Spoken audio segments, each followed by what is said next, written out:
I was fortunate enough to visit your native land in February. And something that I noticed very quickly But was where did you go, by the way? I did a tour of Rajasthan. So I was in Jaisalmer, which was my favorite. The fort there out in the desert just blew my mind. Varanasi, Abanari, Agra, obviously Jaipur, Jodhpur, just that whole region, and Delhi. Wow, And then amazing. I went to Goa at the end, which is a little closer to where you're from.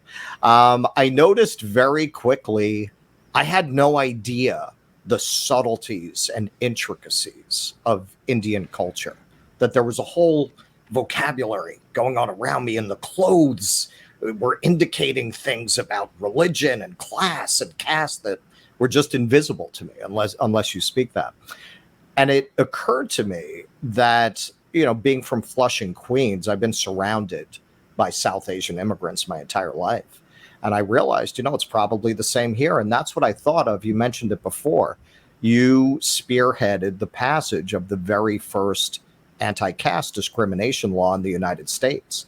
And it made me think of that. Well, has that been going on around me my entire life? And it was just invisible to me because I'm not from that culture. How common is that? How prevalent is that in the Indian immigrant community?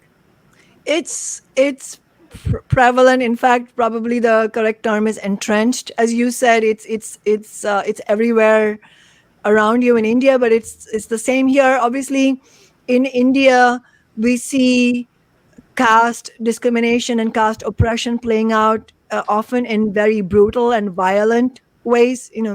Rapes, lynchings, that sort of thing.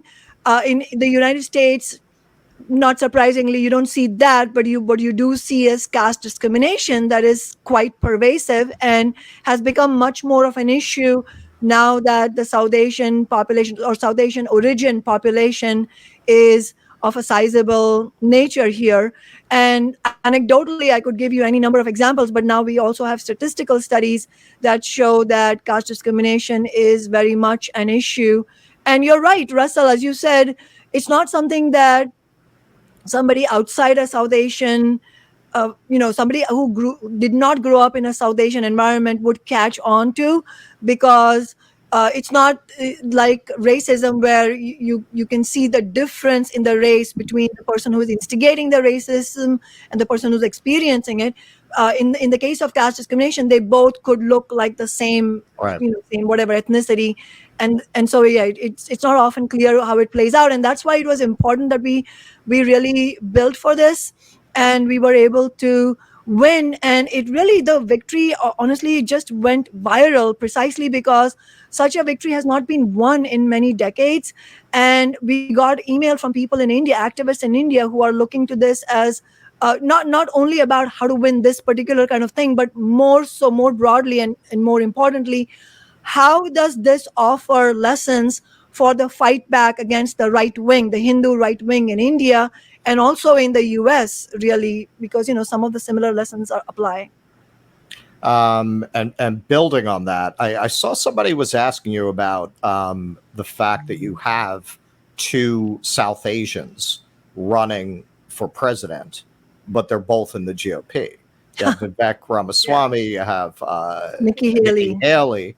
And we also know Matt Taibbi did a great series of articles about what happened with the Glenn Youngkin election in Virginia, and how South Asian immigrants were a huge part of why he won, them swinging to the GOP.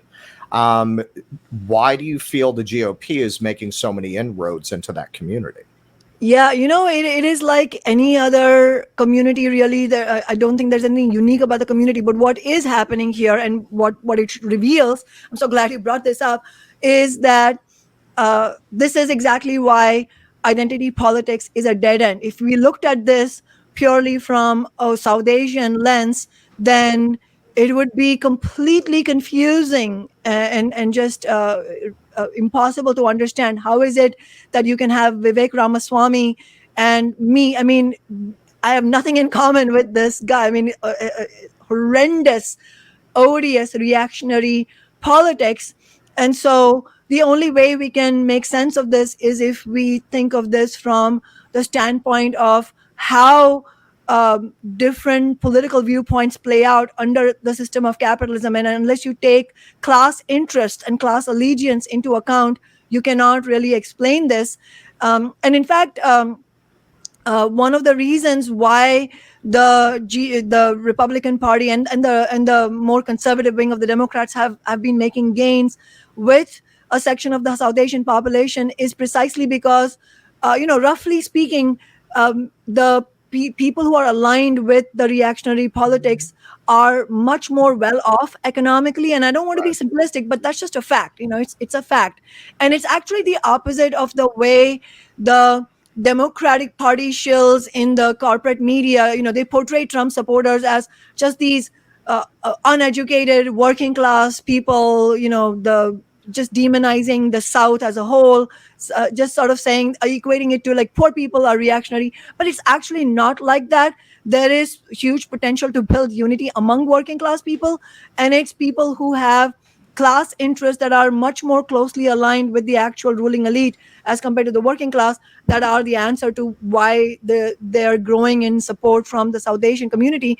And it should be mentioned also, by the way, that after we won in Seattle, there was again a huge opening to win in other places, and then right after we won, there was an effort in the Toronto school district, and then now there's an effort going on in California. And in both cases, you can see when these great issues where we can win historic victories, they are co-opted. For example, in the California, what's happened by the Democratic Party, then that's where they go to die. So the bill that's actually going to be voted on, if it does get a yes vote, then it's going to be a grossly watered down version of what we want. It's not actually going at this point. It started as a statewide bill exactly like what we won in the city of Seattle, which is a ban on caste discrimination, where you can literally go to court and say that your corporation, your employer did this to you.